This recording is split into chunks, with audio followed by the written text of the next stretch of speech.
Pada siang hari ini kita buka bersama-sama dengan bacaan basmalah. Bismillahirrahmanirrahim.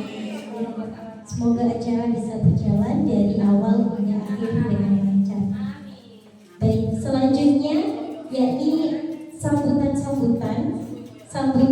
yang pertama yakni sambutan yang akan disampaikan oleh Bapak Kepala Sekolah yakni Ustaz Muhammad Rojim. Kepada beliau kami persilakan.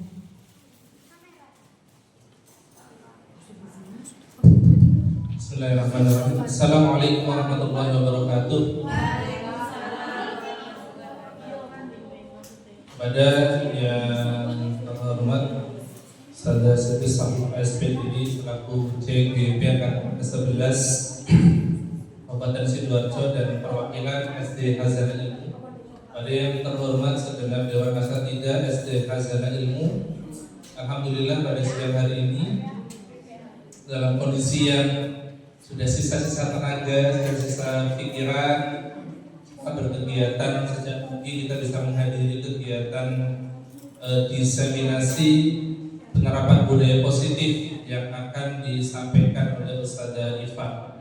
Semoga kegiatan hari ini sejak dimulai dibuka hingga akhir nanti bisa berjalan dengan lancar, bermanfaat dan juga menyenangkan. Mohon nanti dibuatnya menyenangkan sekali panggil. Terus saya tidak banyak ngomong, izin nanti saya tidak bisa mengikuti sampai akhir Ustazah, karena saya ada undangan kegiatan panitia PKB Sekolah Swasta Kabupaten Sidoarjo. Pesan saya satu, kita sudah punya alumni guru penggerak angkatan ke-8 atau 9 Ustazah Zulia 8.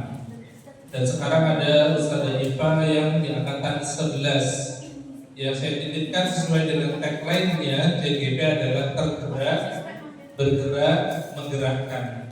Maka nantinya tergerak, bergerak, menggerakkannya bukan saat pendidikan CGP saja, tapi setelah lulus sebagaimana Ustazah Zulia, nanti harapannya juga tetap bisa membuat visi-visi guru dan kemudian bisa bergerak juga dan bisa menggerakkan teman-teman yang lain.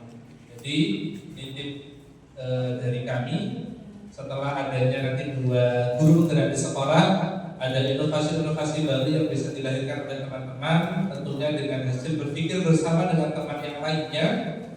Karena saya yakin ustaz-ustaz yang lainnya juga punya ide-ide, inovasi-inovasi yang luar biasa, yang kreatif, yang nantinya bisa menunjang kemajuan sekolah dan memperbaiki kualitas pendidikan di sekolah ini. Maka nitip semuanya sama-sama tergerak, sama-sama bergerak dan nanti saling menggerakkan satu dengan yang lainnya. Kalau ada yang masih tiduran dicubiti, kalau masih ada yang ngelamun disadarkan, kalau ada yang masih di dalam alam mimpi juga dibangunkan, seperti itu. Yang terakhir, mohon nanti ini kan beliau masih dalam tahap pendidikan CGP.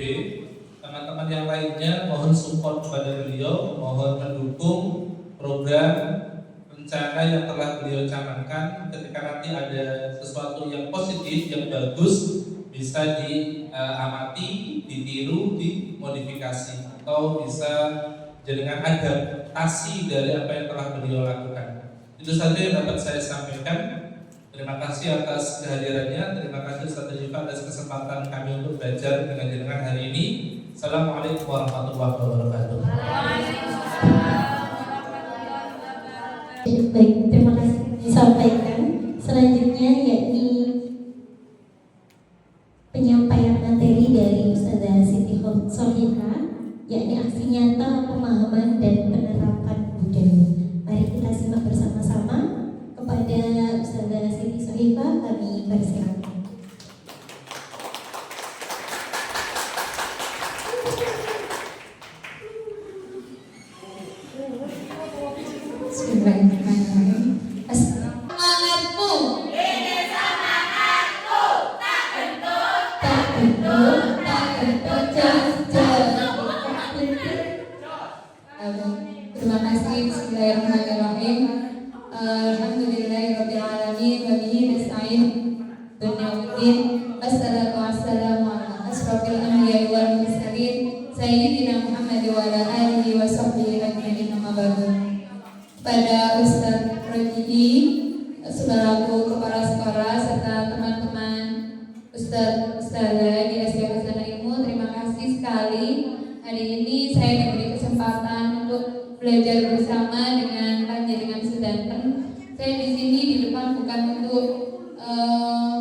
jadi guru bukan, tapi kita sama-sama belajar karena saya masih banyak salah, masih kurang banyak pengetahuan dibandingkan panjenengan semua.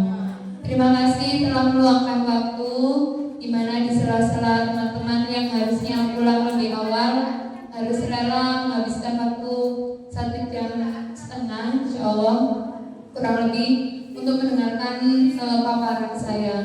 Sebelumnya saya mohon izin untuk memaparkan apa yang saya dapatkan selama kurang lebih 2 bulan ini. Semoga apa yang saya paparkan bisa diadaptasi atau bisa dilakukan di kelas panjenengan semua. Amin ya rabbal alamin. Baik, di sini saya akan memaparkan tentang pemahaman dan penerapan dari budaya positif. Apa itu budaya positif? Nah, sebelum saya mulai, izinkan saya berpantun terlebih dahulu. Nenek-nenek naik sepeda, giginya ompong semua. Mari buka presentasi ini dengan doa untuk kelancaran kita semua. Baik, sebelum kita mulai, kita berdoa terlebih dahulu ya. Bismillahirrahmanirrahim. Bismillahirrahmanirrahim. Alhamdulillahirrahmanirrahim. Ar-Rahmanirrahim. Selanjutnya, sebelum saya mulai, coba masih ingat gak visi SD Hazana Ilmu? Visi KI sudah bisa? Generasi 3B berprestasi, berkarakter mulia, berwawasan global. Oke, kita cek sound lagi ya. Visi KI generasi 3B berprestasi, berkarakter mulia, berwawasan global. Terima kasih. Baik, ada yang tahu nggak ya ini siapa? Oh, Bapak ya. Siapa? Terima kasih, tepuk tangan untuk Ustaz Fadil. Keren sekali ya. Dan beliau adalah Bapak Ki Hajar Dewantara. Beliau adalah Bapak Pendidikan Indonesia ya.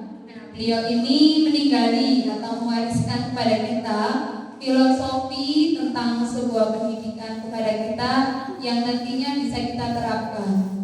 Ada yang sudah tahu filosofinya mungkin? Ya, tuturi. Silakan Saudara Tika.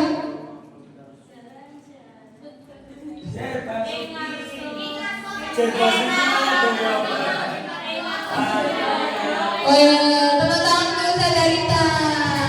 Sadarita nanti dapat voucher 10.000 di Bu Ratna ya. Jadi ya, Saudara Ditya nanti tolong dicatat ya, Sadarita sama Ustaz Fatul. Masalahnya nggak ada separuh ya kan. Baik, kita lihat apakah jawabannya benar ya. Konsep trilogi pendidikan dari Ki Hajar Dewantara adalah Engarso Sungtulodo, Enmajo Mangekarso Tuturi Handayani. Next. Nah, selain itu filosofi Ki Hajar Dewantara juga menerangkan bahwa murid itu bukan tabula rasa. Maksudnya adalah anak terlahir bukan seperti kertas kosong, melainkan memiliki coretan yang harus kita kembali atau bakat yang harus kita kembangkan. Yang kedua yaitu semua anak terlahir dengan bakatnya masing-masing. Jadi setiap anak itu unik ya. Jadi di kelas mungkin ada yang anaknya tingkahnya kinestetiknya wow sekali. Berarti dia punya bakat di bidang olahraga. Jadi kita harus memahami bakat-bakat tersebut. Yang kedua, budi pekerti. Jadi setiap pendidikan harus mengandung budi pekerti. Selanjutnya, ialah menuntun bakat apa yang dimiliki anak kita dengan selamat dan bahagia. Dan guru diibaratkan sebagai petani, sedangkan anak diibaratkan seperti biji jagung. Maksudnya adalah anak-anak itu seperti biji jagung dan kita adalah sebagai petani. Jagung yang kita tanam nantinya akan tumbuh menjadi jagung. Kita tidak bisa mengharapkan jagung tersebut tumbuh menjadi kacang hijau atau padi, tetap sebagai jagung, tapi di mana kita memperbaiki jagung itu biar tumbuh menjadi sehat, yakni dengan merawatnya. Bagaimana cara merawatnya? Jika kita seorang petani ya pastinya disirami, dipupuki. Sedangkan kalau anak maka harus kita pupuk, kita bimbing dengan budi pekertinya. Setiap anak itu memiliki kodrat alam dan kodrat zaman. Kodrat alam itu maksudnya adalah dia berada di mana. Misalnya kita di Sidoarjo, maka alam kita ya seperti ini, maka pendidikan kita harus disesuaikan dengan alam yang ada di sekitarnya. Kodrat zaman, zaman kita dengan zaman anak-anak saat ini berbeda. Zaman kita ngomong sekali dengan gurunya. Kalau kita dipukul karena nggak tahu, kita madul ke orang tuanya, maka yang dimarahin kitanya. Tapi kalau sekarang, maka itu tidak bisa. Kemarin dulu kita nggak ada handphone, maka sekarang ada handphone. Maka tantangan kita semakin besar dan kita diharapkan bisa mendidik anak-anak sesuai dengan zamannya. Lalu yang terakhir yaitu pendidikan menurut Ki Hajar Dewantara harus berpihak pada anak-anak, tidak boleh berpihak pada yang lain. Di sini kita akan membahas tentang konsep inti dari budaya positif. Ada perubahan paradigma positif, disiplin positif, nilai-nilai kebajikan, motivasi perilaku manusia, hukuman dan penghargaan, keyakinan kelas, kebutuhan dasar manusia, posisi kontrol guru, dan segitiga restitusi. Coba sekarang kita lakukan ya. Alhamdulillah duduknya sudah berbarengan. Coba semuanya mengepalkan tangannya, ya. Tangan kanan ya. Misalnya Pak Andre sebagai si A, Ustadz Surya sebagai si B. Pasangannya Pak Andre harus mengepalkan tangan sekuat tenaga. Bayangkan bahwa Anda mengepalkan sesuatu yang sangat berharga yang gak boleh siapapun mengambilnya, ya. Sedangkan si B harus berusaha gimana caranya supaya si Pak Andre atau si A ini bisa membuka tangannya. Boleh dipaksa, boleh dirayu-rayu, boleh diiming-imingi hadiah, atau boleh apapun dengan caranya. Yang penting harus berhasil. Kita mulai ya, coba berpasangan dulu. Mana ya teman pasangannya?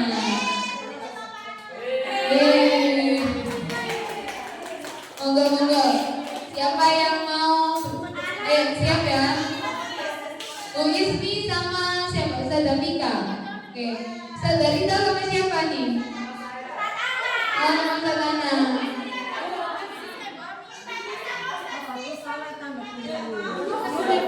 Siapa Ustaz Steven ya?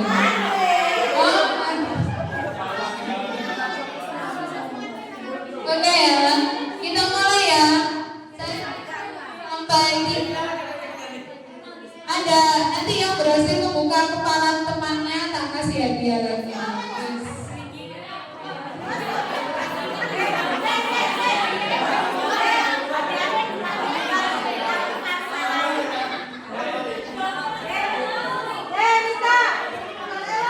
Salaman sih katanya, salaman sih. Oke, siap ya. Ayo teman Bunima mungkin. Oke, siap ya. Lumayan voucher 10.000 keberatnya loh.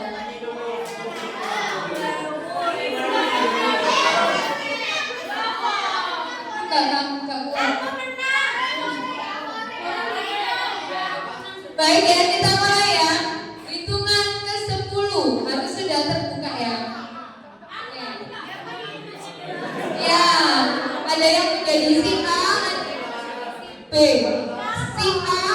Si A harus tangannya mengepal. Si B harus berusaha membuka. Tanya paksa atau apapun itu ya. Tidak tergigit.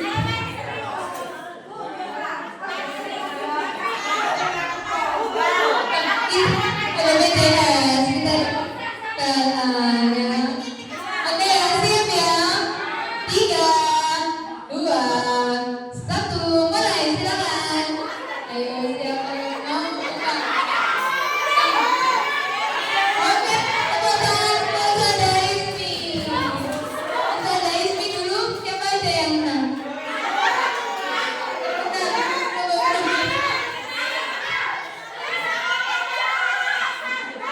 Caranya, Ustazah, kira-kira tadi caranya gimana Ustazah?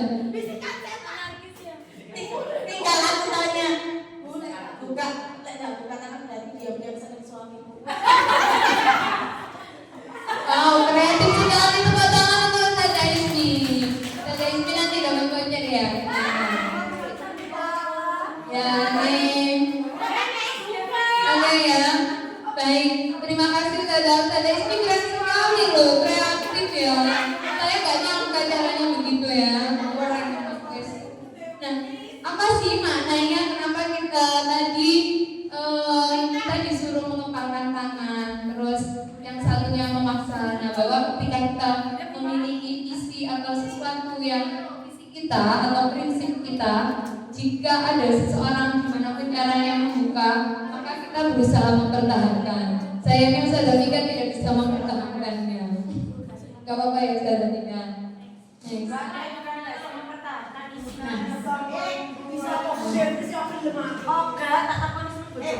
Nah, ketika Ustazah Tika dengan Ustazah Ismi berusaha merayu, sedangkan Ustazah Tika membukanya dengan lapang dada, maka itu disebut dengan mengontrol diri. Nah, itu Ustazah Tika berhasil dikontrol oleh Ustazah Ismi. Masya Allah, keren sekali. Next.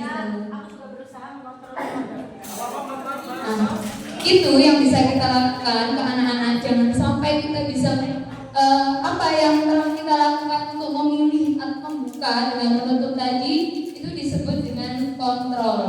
Nah, kontrol.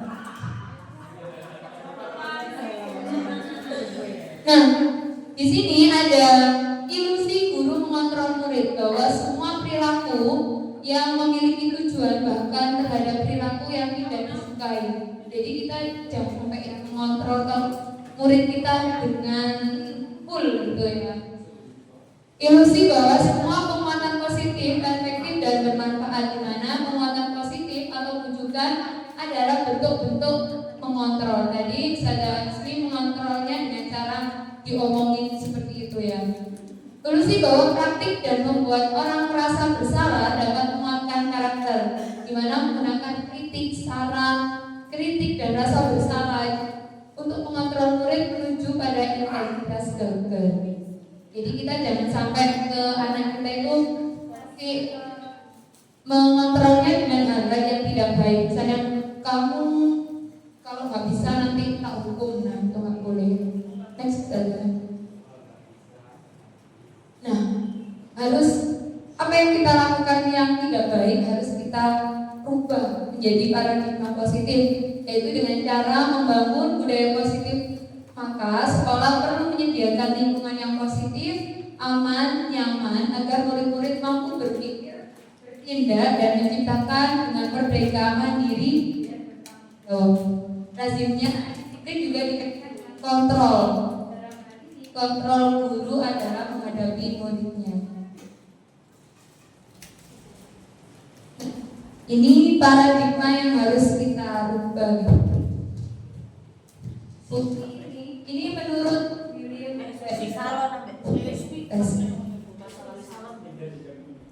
Blazer mengatakan bahwa teori kontrol itu ada miskonsepsi, yakni satu, guru mengontrol muridnya. Tadi sudah saya katakan, ilusi bahwa kritik akan membuat orang merasa bersalah, itu juga bisa membuat menguatkan karakter.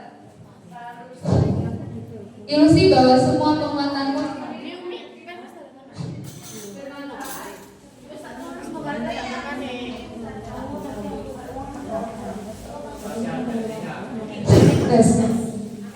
dan ilusi bahwa penguatan positif efektif bermanfaat.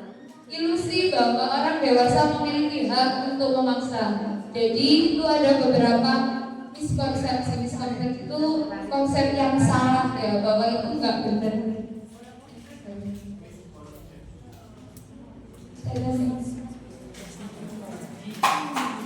Nah, ini kita bisa merubahnya dengan cara kita lihat ada stimulus respon, ada teori kontrol. kita mencoba mengubah orang agar berpandangan sama dengan kita. Maka yang harus kita lakukan adalah kita berusaha memahami pandangan tentang dunia. Jadi kita tidak bisa melihat orang itu hanya dari sudut pandang kita saja, tapi juga andaikan kita itu mereka, maka kalau misalnya kita menyakiti dia, apa yang terjadi? Seperti itu. Perilaku buruk dilihat sebagai suatu kesalahan. Nah, mulai sekarang kalau bisa kita membuat bahwa semua perilaku itu ada tujuannya, ada maksud. Jadi apa ya tujuannya? Misalnya si A itu mukul si B, tujuannya apa? Jangan kita lihat si A mukul si B ini berarti si A ini jahat, bukan. Jadi kita harus lihat kenapa sih kamu kok pukul. Kita harus tahu tujuannya, alasannya. Jadi jangan langsung di justice seperti itu. Orang lain bisa mengontrol saya, maka hanya Anda yang bisa mengontrol diri Anda. Maka kita tanamkan dari diri mulai sekarang bahwa kita bisa mengontrol diri sendiri. Jangan mau atau jangan dikontrol orang lain. Saya bisa mengontrol orang lain, nah ini juga tidak boleh. Apalagi atasan ya, mengontrol bawahan atau anak buahnya itu tidak baik. Jadi harus bekerja sama dengan baik, yaitu Anda tidak bisa mengontrol orang lain. Yang bisa adalah kita mengajaknya berkolaborasi. Pemaksaan ada pada saat bujukan gagal.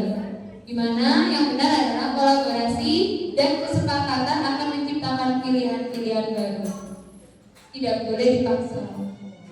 Model berpikir menang atau kalah itu juga tidak baik. Yang benar adalah model berpikir menang dan menang. Jadi sama-sama menangnya. Win-win solution.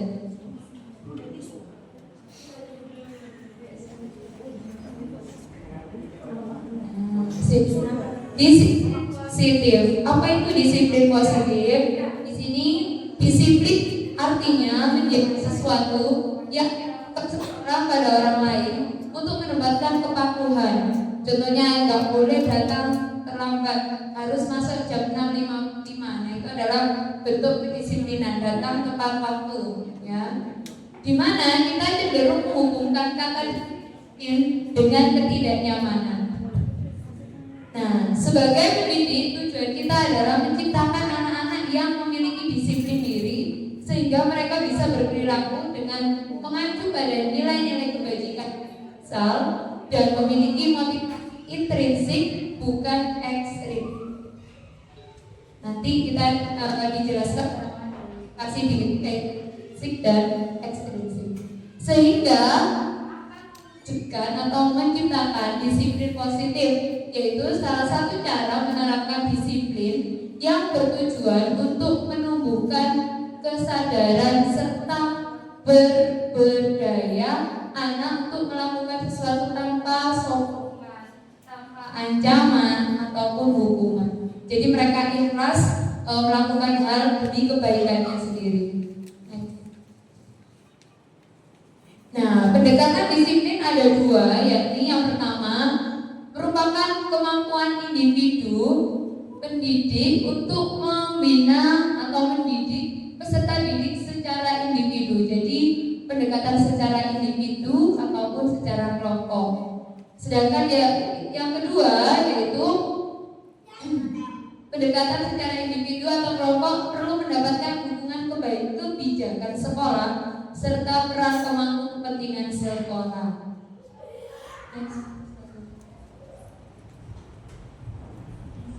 Ini ada beberapa contoh nilai kebajikan. Nilai kebajikan ini adalah nilai yang disepakati bersama-sama. Contohnya ada profil pelajar Pancasila, ada 9 pilar karakter, dan ada the 7 essential virtues atau multi-moral intellect.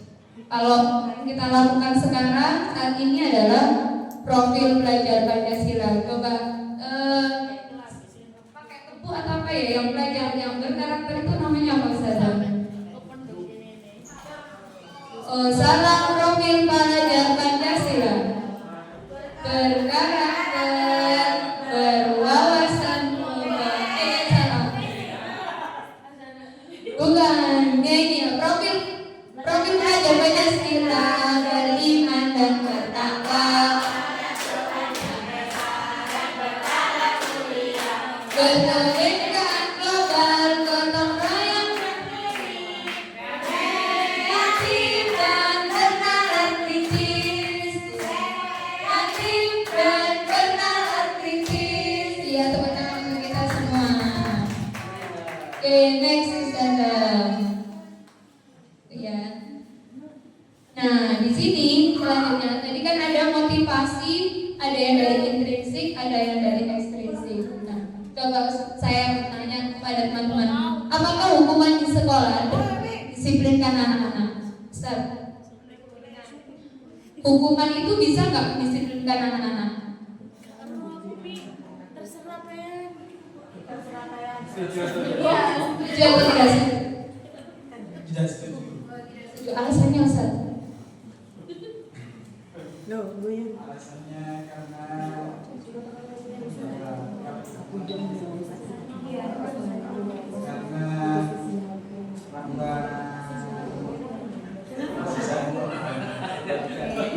Terima kasih Ustaz. Kata Ustaz mana? Ustaz Tamim. Namanya Ahmad. Jadi kata Ustaz Tamim, hukuman di sekolah dapat mendisiplinkan anak-anak. Beliau bilang itu tidak setuju karena katanya mengurangi kasih sayang ke anak-anak. Oke, yang belakang, pemberian hukuman dengan hal positif seperti membaca atau membersihkan halaman sekolah dapat meningkatkan disiplin anak.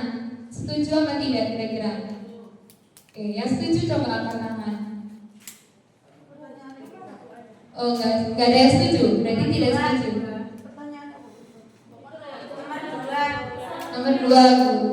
Setuju apa enggak kira-kira? Kalau memberikan hukuman dengan sesuatu hal yang positif itu dapat meningkatkan kedisiplinan anak-anak. Setuju? Setuju apa tidak?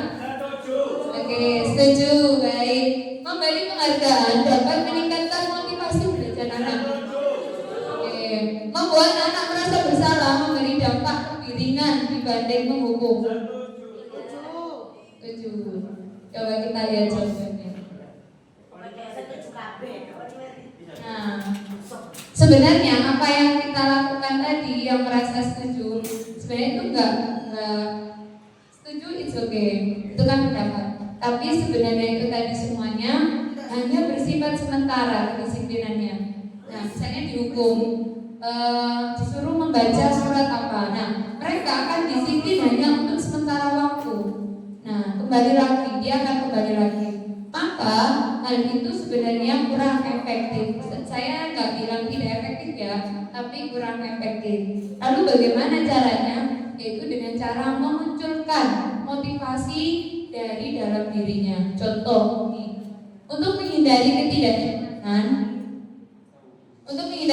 kenyamanan atau hukuman, apa yang akan terjadi apabila saya tidak melakukannya? Nah, karena adanya hukuman itu pengaruh di luar, maka disebut dengan motivasi eksternal, ya, hukuman tadi ya. Untuk mendapatkan imbalan dari orang lain, misalnya melakukan kebaikan, nanti tak kasih permen atau nanti tak kasih uang, nah itu juga merupakan motivasi eksternal. Nah, terus bagaimana ya caranya? Yaitu dengan memunculkan motivasi dari dalam diri sendiri atau disebut dengan motivasi internal.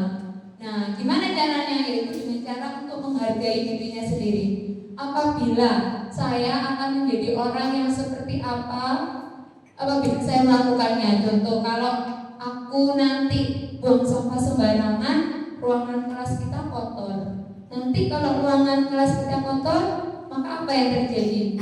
Oh, nggak nyaman kalau belajar, nggak enak kalau belajar. Nah, kotor, banyak penyakit. Itu adalah contoh dari memunculkan motivasi dari dalam dirinya. Harus diterapkan pada dirinya. Apa yang terjadi, apa yang akan terjadi kalau kita tidak melakukan hal tersebut. Misalnya, menurut Ki Hajar Dewantara,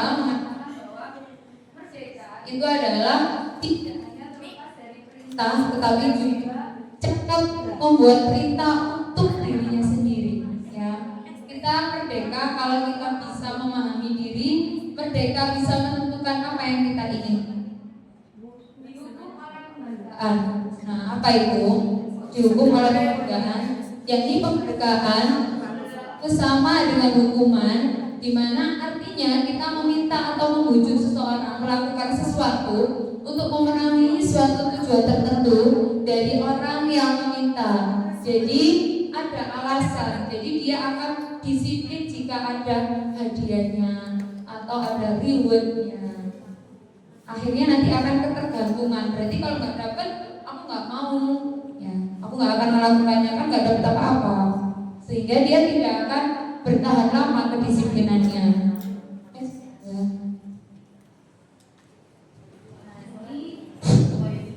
Dihukum oleh kemerdekaan ini adalah beberapa pengaruh jangka pendek dan jangka panjang.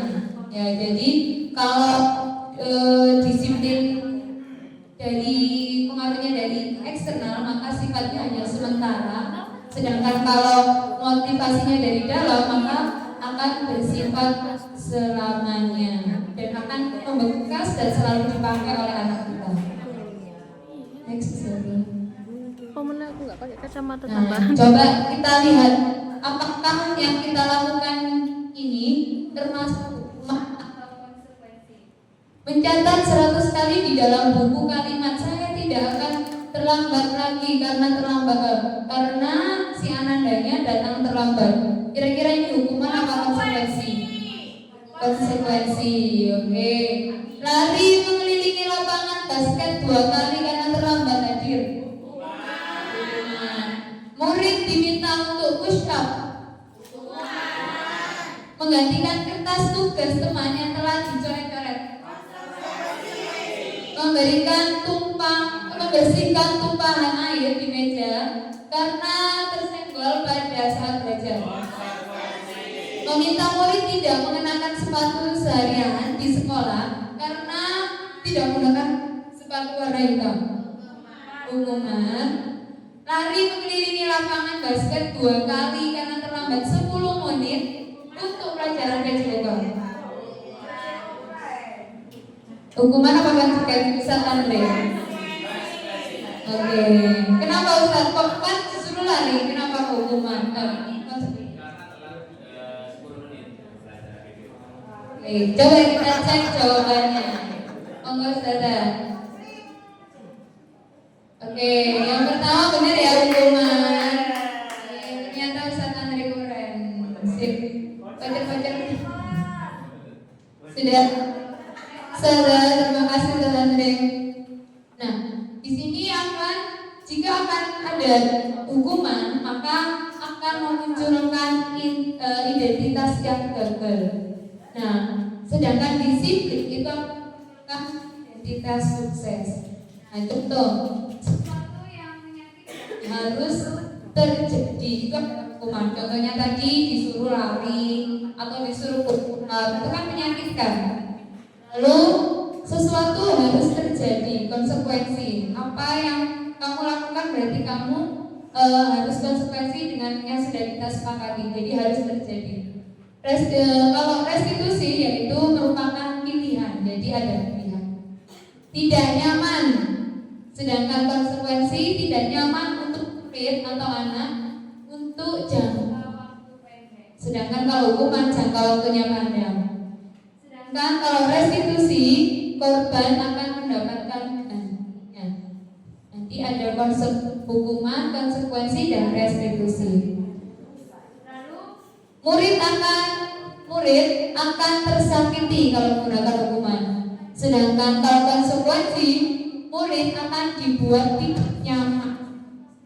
Sedangkan kalau restitusi, murid akan mendapatkan penguatan. Selanjutnya, perilaku pasif agresif akan meningkat. Sedangkan kalau konsekuensi, penguatan hanya bertahan dalam jangka waktu pendek. Sedangkan kalau restitusi itu masalah akan terpecahkan. Sistem tidak akan berjalan bila murid tidak takut. Itu kalau kita pakai hukuman. Kalau kita pakai konsekuensi, memerlukan monitoring yang dan supervisi terus-menerus dari gurunya. Sedangkan kalau restitusi, murid belajar tanggung jawab dan untuk perilakunya. Berlakunya pada sebuah institusi tidak berlanjut pada kehidupan nyata itu adalah hukuman. Membantu penerapan mengikuti peraturan dalam masyarakat itu adalah konsekuensi. Fokus untuk memecahkan masalah. Nah, contohnya kalau hukuman adalah peraturannya adalah titik-titik kamu harus melakukannya. Sedangkan kalau konsekuensi peraturannya apa? Maka pertanyaannya berbeda. Mampukah kamu melakukannya? Terima kasih. Sedangkan kalau untuk restitusi, apa yang kamu yakini?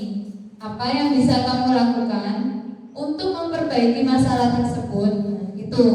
Endingnya, kalau hukuman itu hasilnya akan negatif, sedangkan konsekuensi hasilnya akan netral.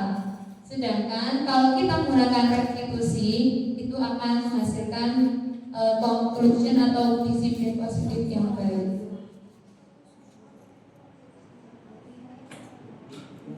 Nah, dari tadi restitusi apa sih? Restitusi itu adalah kata restitution atau pembayaran kembali, penyerahan bagian atau penyerahan kembali sisa. Sedangkan yang kita pelajari itu menurut KBBI ya, menurut dosen, restitusi adalah proses menciptakan kondisi bagi murid untuk memperbaiki kesalahan mereka sehingga mereka dapat kembali ke kelompok mereka dengan karakter yang lebih kuat. Dan restitusi juga merupakan proses kolaboratif yang mengajarkan murid untuk mencari solusi atas masalah mereka sendiri dan membantu murid untuk memperbaiki. Ingin menjadi orang seperti apa mereka nantinya, bagaimana mereka memperlakukan orang lain.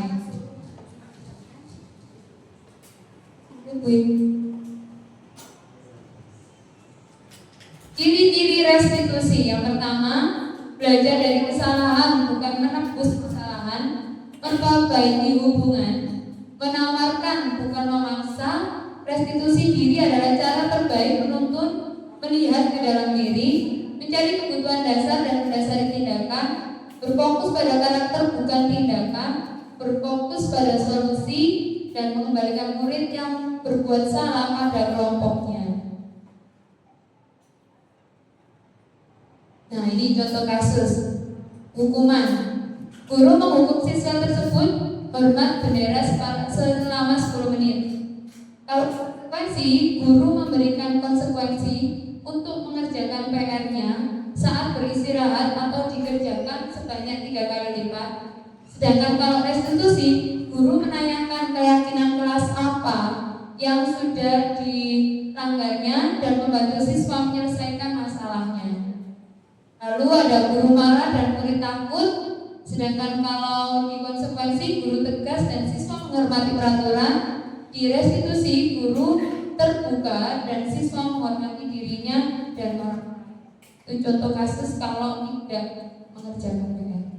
Dilihat dari hukuman, konsekuensi serta restitusi. Next, kita mau membahas tentang keyakinan kelas. Mengapa tidak peraturan saja? Kenapa harus pakai keyakinan kelas? Yaitu kalau peraturan harus menggunakan helm. Menggunakan helm itu kan peraturan. Nah, kira-kira apa sih yang terjadi kalau kita nggak menggunakan helm? Kalau jatuh sakit ya. Terus misalnya mengapa kita itu kan tahu ya, kalau kita itu tidak menggunakan helm, maka itu kita akan celaka. Jadi tidak selamat, tidak membahayakan orang lain juga. Nah, kita harus memiliki peraturan dan memiliki peraturan membuang sampah.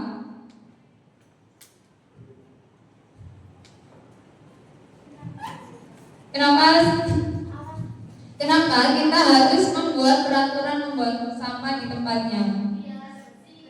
Ya, biar bersih. Nah, peraturan itu hanya untuk mendukung motivasi intrinsik. Sedangkan kalau keyakinan itu akan memunculkan dari dalam, yaitu intrinsik. Lanjut Ustazah.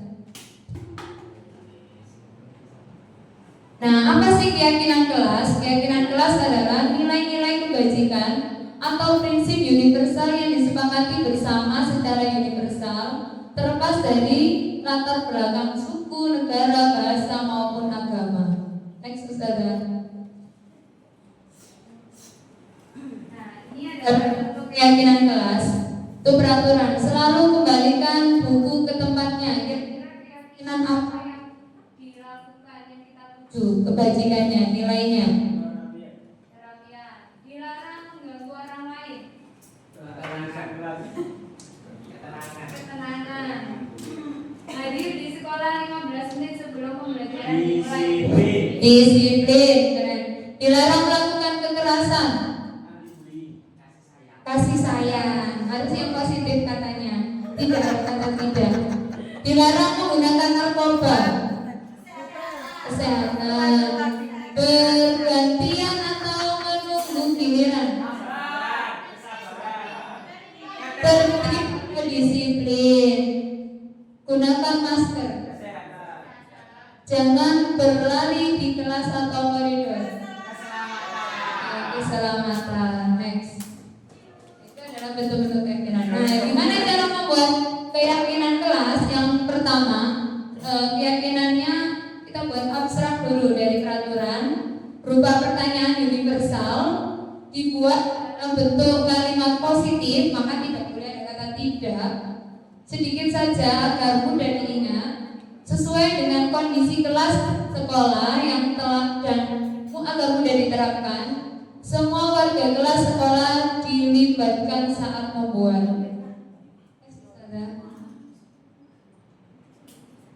Nah, ini contoh. Selalu mengembalikan buku ke tempatnya tadi adalah tanggung jawab. Dilarang mengganggu orang lain, menghormati orang lain. Hadir di sekolah 15 menit itu adalah menghormati orang lain dan berkomitmen ya. Dilarang melakukan kekerasan, yaitu tentang keselamatan dan juga menghormati orang lain. Dilarang menggunakan narkoba, benar kesehatan tadi ya. Bergantian atau menunggu giliran, menghormati orang lain, bersabar. Gunakan masker, kesehatan, keselamatan. Jangan berlari di kelas atau koridor, yaitu keselamatan dan keamanan. Next Ustazah. Nah, ini pembuatan kelas, keyakinan kelas yang sudah dilakukan di kelas Imam Al-Biruni. Next. Nah, sekarang kita membahas tentang kebutuhan dasar manusia. Apa sih kebutuhan dasar manusia? Nah, di sini kebutuhan dasar manusia ada 5. Survivor atau bertahan hidup. Yang kedua yaitu cinta kasih. Yang ketiga kebebasan dan penguasaan. Survivor itu contohnya apa? Ada yang bisa kasih contoh nggak?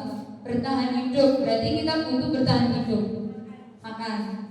Apalagi? Minum, tidur, tempat tinggal, benar ya. Kalau cinta kasih, support, sayang, ya. Support system, disayangi sama temannya atau Sistemnya Fathur. oh ya, silakan. Lanjut, kalau kebebasan, kesenangan dulu, kesenangan. Contohnya jalan, apalagi? Family gathering,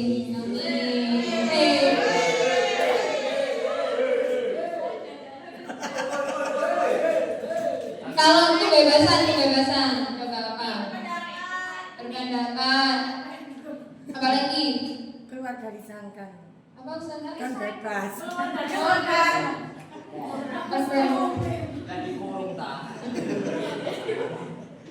Lalu ada yang terakhir yaitu penguasaan. Penguasa itu kan boleh nggak ya? Dia sudah korban Ya. Apa ya penguasaan? Bagus. Perasaan. penguasaan. Apa Ustaz Bagus? Oke, keren Ustaz Mika.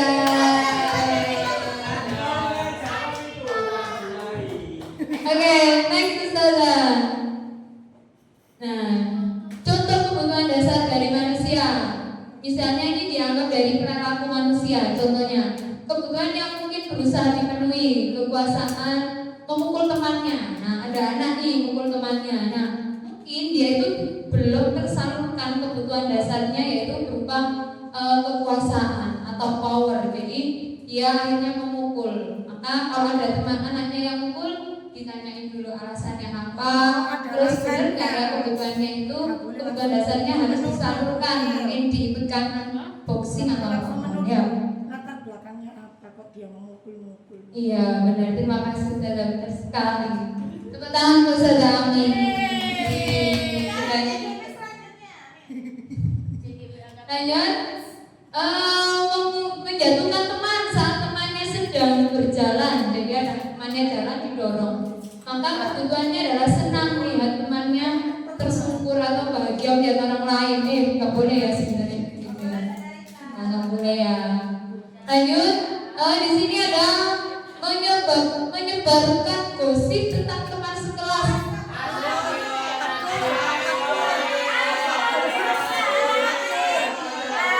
Nah, maka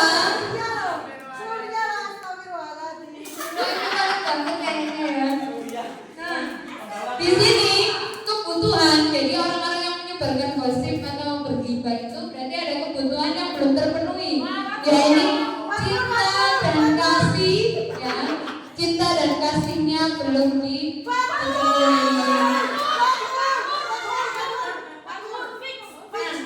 Maka apa treatment yang bisa pertanyaannya? Apakah ada cara untuk memenuhi kebutuhan cinta kasih? Jadi bisa disayangi. Cara treatmentnya disayangi. Balikan apa ini? Yura bisa.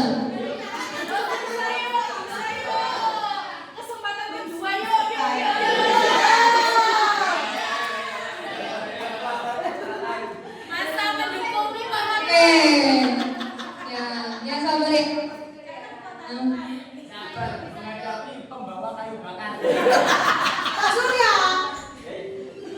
Lanjut ya, next, mengganggu di kelas. Nah ini berarti dia kurang kebebasan. Maka kita tanyain, apakah ada cara lain untuk memenuhi kebebasan tanpa temanmu? Ya berubah. Next Ustazah Nikma kayaknya. Nah contoh kasus kita lihat ini. Ibu Ani, guru kelas 5 tadi menghadapi ulah salah satu muridnya di kelasnya, yaitu Agus.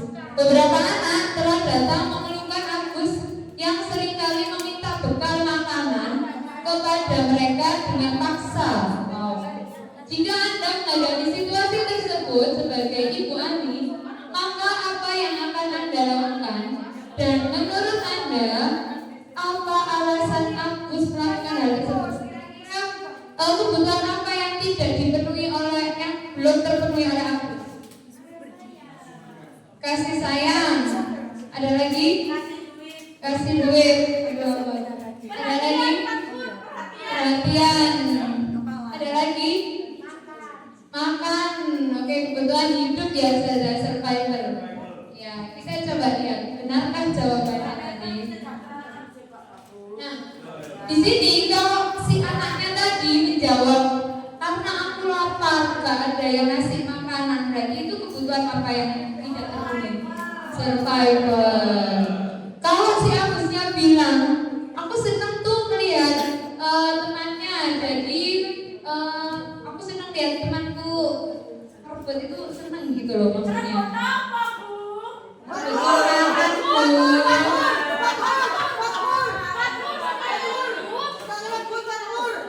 Bapak Jun robot apa Bapak Jun?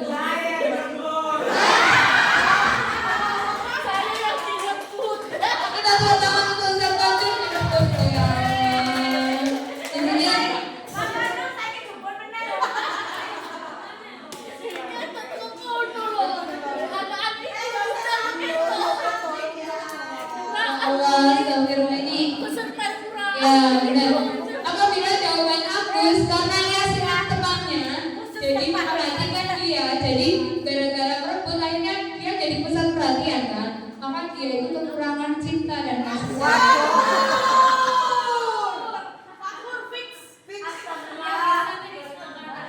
Lalu kalau jawabannya si Agus tadi bisa, aku merasa hebat karena aku bisa merebut makanan dari temannya. Berarti itu adalah kebutuhan penguasaan, berkuasa.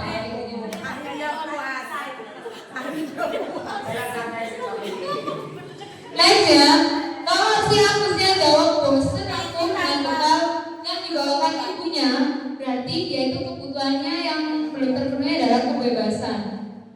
Lanjut, apabila jawabannya Agus adalah iseng karena dia menikmati ekspresi wajah temannya, maka di sini kebutuhannya adalah kesenangan. Jadi kita lihat jawabannya, maka kebutuhan apa yang melatar belakangi dia melakukan hal tersebut. Ya Pak Kajar ya. Coba ditanyain Pak Kajar, kebutuhan apa yang bikin belum terpenuhi. Nah,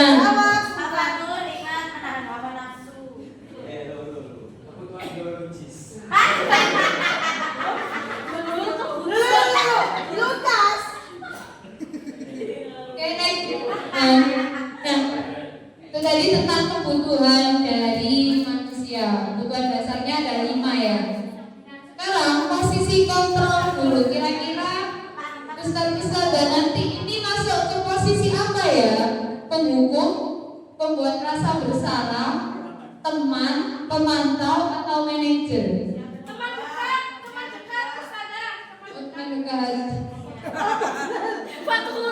sini tidak ada adanya teman Ustazah. Next Ustazah.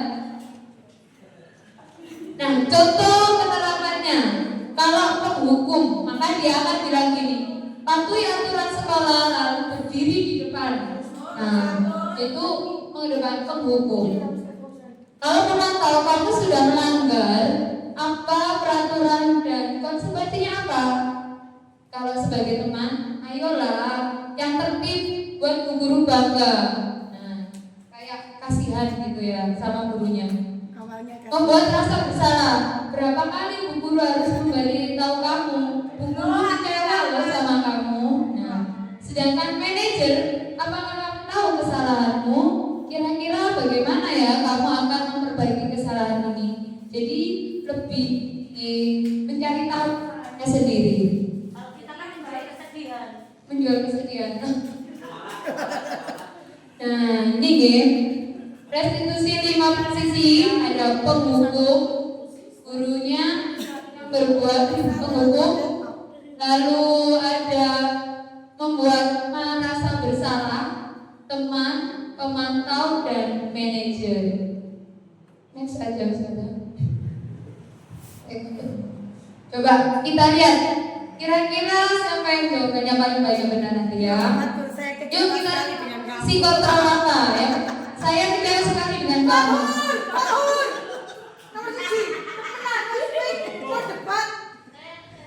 Itu keluar topik Pembawa merasa bersalah.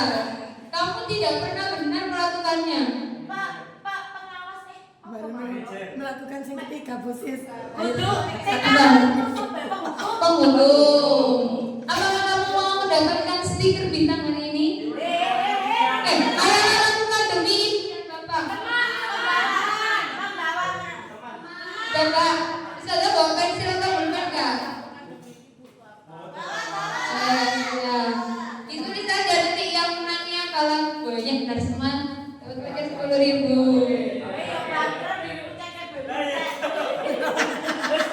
Guys, aku hari ini berbuat baik. Ya. Apa? Lewat HP. Coba, aduh jujur kan, jujur kan yang jujur. Ya, kita cek. 1 jawabannya apa? Gak boleh kepengen. Dicatat sendiri.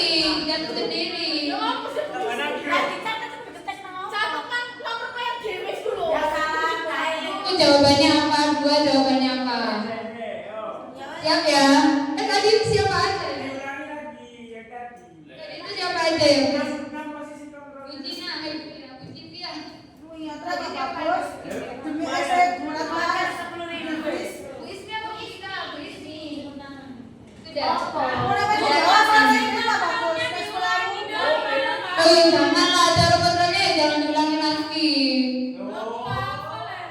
Ya udah, terus 5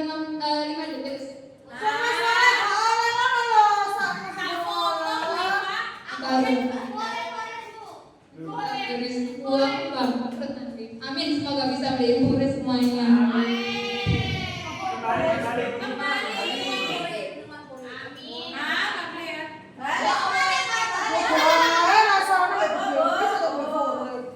Buku, pemantau, teman, membuat rasa bersalah dan manajer. Ayo surah aku ikut sur, sur di foto ikut sur. Oke, saya dengan kamu, silakan ditulis.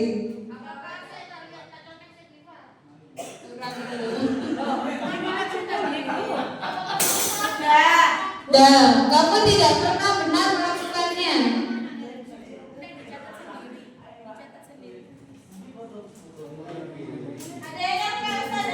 Ayolah lakukan demi ibu atau bapak. Tulis saja, jangan dikatakan.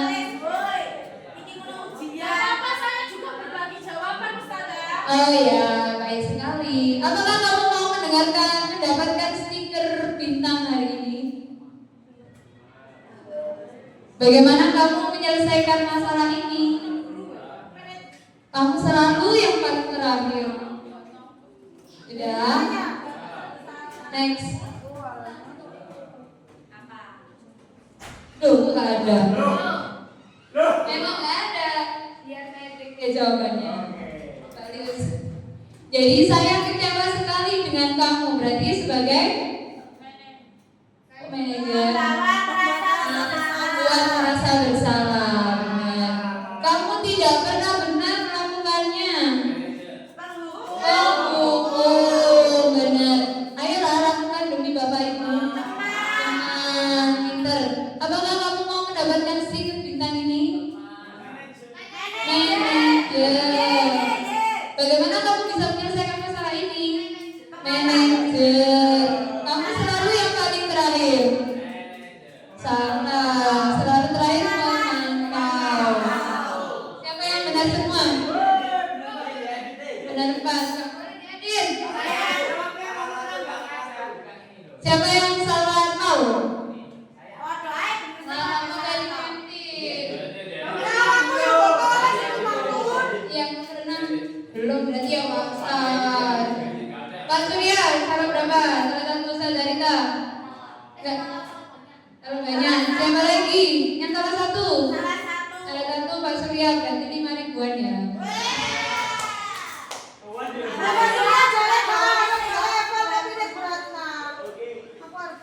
Oke, next salah. Nah, yang terakhir ya ini, bukan yang terakhir. Segitiga restitusi, yakni proses 3 tahapan prinsip utama dari teori kontrol. Nah, di sini ada 3 langkah. Yang pertama, menstabilkan identitas. Yang kedua, validasi tindakan yang salah. Yang ketiga, menanyakan keyakinan. Itu bentuknya segitiga restitusi seperti itu. Jadi kalau ada anaknya yang salah, langkah pertama yang kita lakukan, kita ambil dari lingkungan. Jadi jangan sampai di depan teman-temannya, kita ambil, kita ajak berbicara. Kira-kira kamu melakukan kesalahan ini kenapa? Ya, oke, nggak apa-apa, karena kalaupun kamu salah, manusia itu semua wajar salah. Ya. Jadi kita stabilkan identitasnya bahwa manusia itu tidak apa-apa bersalah, tidak harus sempurna.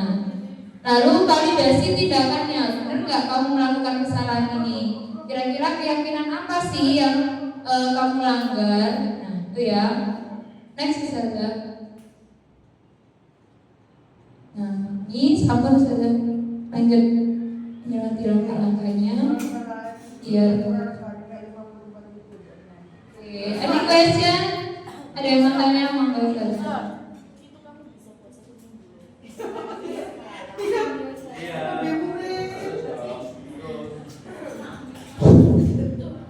Assalamualaikum warahmatullahi wabarakatuh.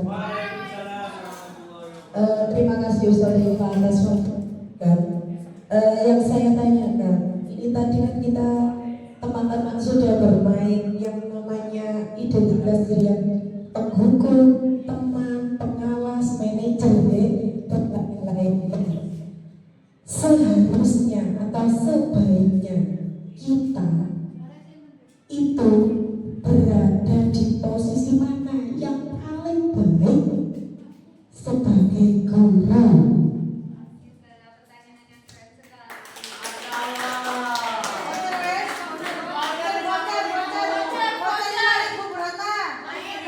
Ya, materi dari Bu Ratna untuk Bu Yani.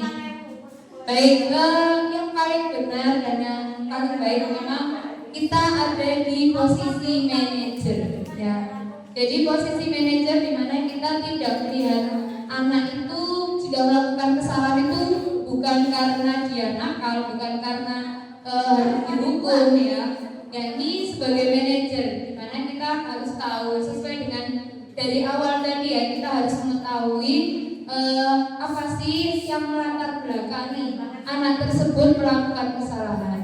Jadi kalau ada siswa kita yang yang sudah melakukan kesalahan, maka di situ kita nggak langsung kamu ini dasar atau ya kamu salah, kamu tak hukum. Nah, kita harus membawa anak tersebut ditanyain dulu.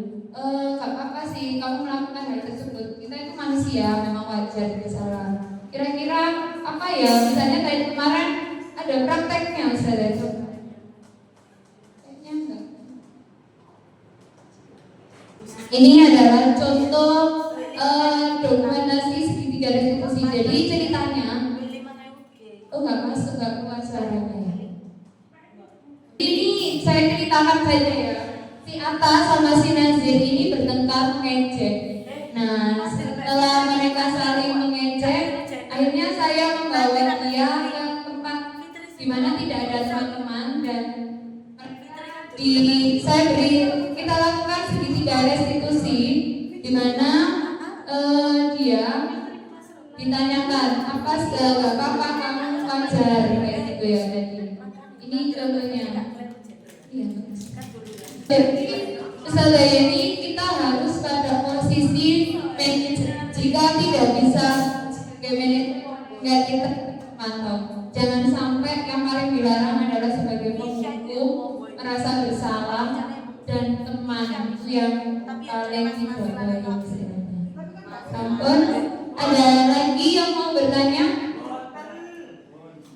Ya kalau tidak, saya minta tolong kita refleksi dulu. Silakan. Pertama, klik tanda plus ini ya. Klik tanda plus pojok. Ini klik tanda plus pojok. Sampun, tanda klik. Kalau sudah diklik, di situ nanti muncul seperti kertas.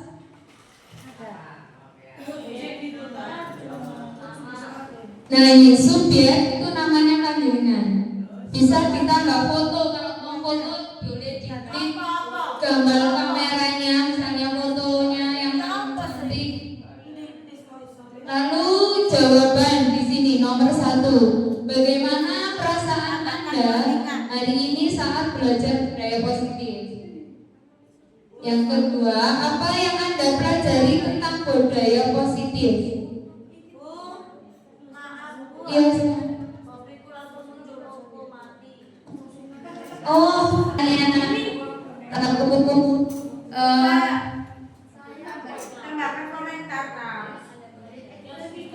Klik tambah pojok saja. Diisi nama. Oke, saya bacakan soal pertama. Bagaimana perasaan Anda ini saat belajar budaya positif? Yang kedua, apa yang Anda pelajari tentang budaya positif? Yang ketiga, apa tindak lanjut Anda untuk melakukan kegiatan yang telah kita lalui hari ini? Nah ini Bu Niman ya, Bu Wilna sudah.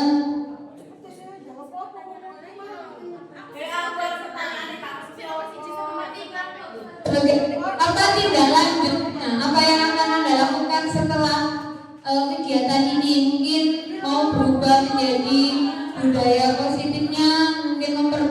mempelajari pola pandang atau keseranian.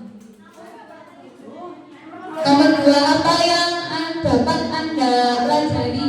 Yang kita pelajari hari ini apa? Misalnya membuat rangkuman budaya positif apa aja? Sampun, start kami.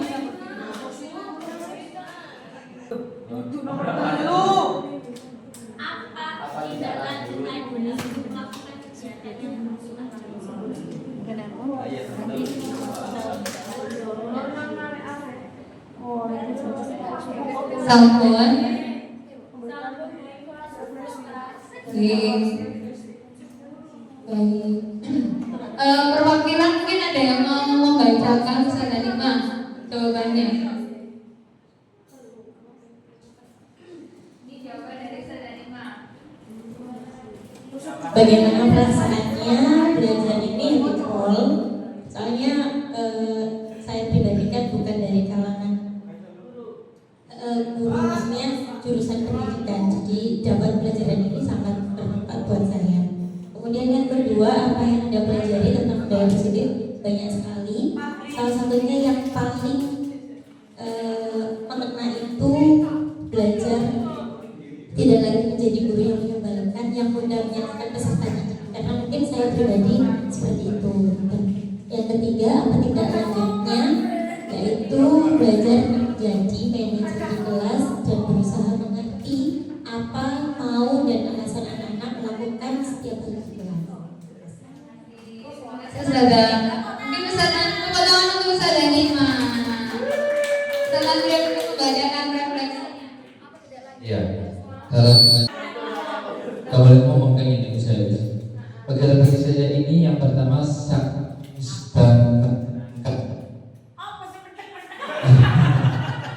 yang bagus dan menyenangkan. Yang kedua ini menjadikan diri kita untuk alur berpikir positif kepada murid-murid, dan yang ketiga ini mempraktekkan kepada anak-anak untuk berpikir positif dalam kehidupan sehari-hari. Atas waktunya teman-teman, di sini saya terima kasih. Nanti saya ucapkan terima kasih pada teman-teman yang sudah sangat mendukung saya, yang sudah bersedia meluangkan waktu 1 jamnya lebih untuk menghadiri diseminasi ini. Semoga apa yang kita dapatkan hari ini bermanfaat, dan semoga tertular semua mendaftar ke CGB ya, penuh dengan semangat, tidak hanya mendapat ilmu tapi juga mendapat teman